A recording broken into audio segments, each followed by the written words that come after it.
King Nebuchadnezzar made an image of gold, whose height was 60 cubits and its breadth 6 cubits. He set it up on the plain of Dura in the province of Babylon.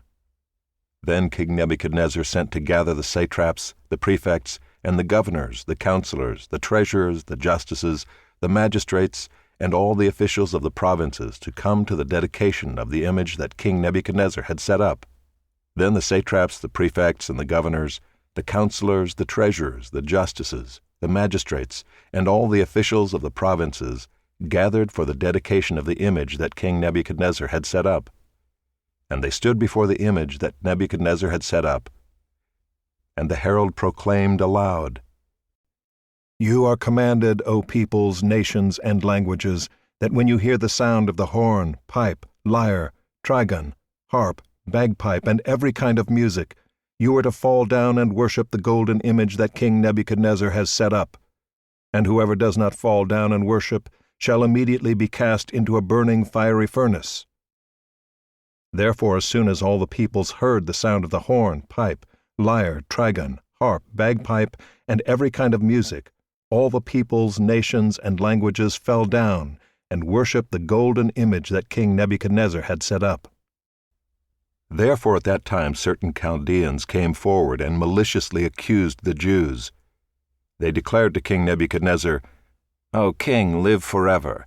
You, O king, have made a decree that every man who hears the sound of the horn, pipe, lyre, trigon, harp, bagpipe, and every kind of music shall fall down and worship the golden image. And whoever does not fall down and worship shall be cast into a burning fiery furnace. There are certain Jews whom you have appointed over the affairs of the province of Babylon, Shadrach, Meshach, and Abednego.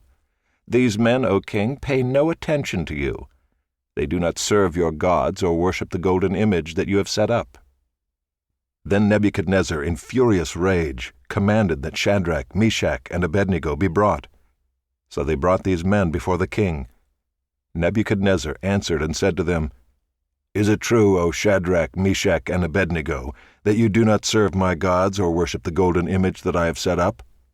Now if you are ready when you hear the sound of the horn, pipe, lyre, trigon, harp, bagpipe, and every kind of music, to fall down and worship the image that I have made, well and good. But if you do not worship, you shall immediately be cast into a burning fiery furnace. And who is the God who will deliver you out of my hands?" Shadrach, Meshach, and Abednego answered and said to the king, "O Nebuchadnezzar, we have no need to answer you in this matter. If this be so, our God whom we serve is able to deliver us from the burning fiery furnace, and he will deliver us out of your hand, O king. But if not, be it known to you, O king, that we will not serve your gods or worship the golden image that you have set up." Then Nebuchadnezzar was filled with fury, and the expression of his face was changed against Shadrach, Meshach, and Abednego. He ordered the furnace heated 7 times more than it was usually heated, and he ordered some of the mighty men of his army to bind Shadrach, Meshach, and Abednego, and to cast them into the burning fiery furnace. Then these men were bound in their cloaks, their tunics, their hats, and their other garments, and they were thrown into the burning fiery furnace. Because the king's order was urgent and the furnace overheated, the flame of the fire killed those men who took up Shadrach, Meshach, and Abednego. And these 3 men, Shadrach, Meshach, and Abednego, fell bound into the burning fiery furnace. Then King Nebuchadnezzar was astonished and rose up in haste. He declared to his counselors, "Did we not cast 3 men bound into the fire?"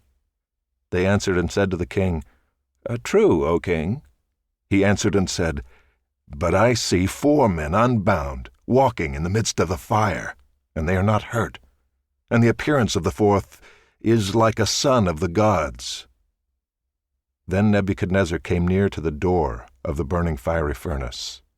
He declared, "Shadrach, Meshach, and Abednego, servants of the Most High God, come out and come here."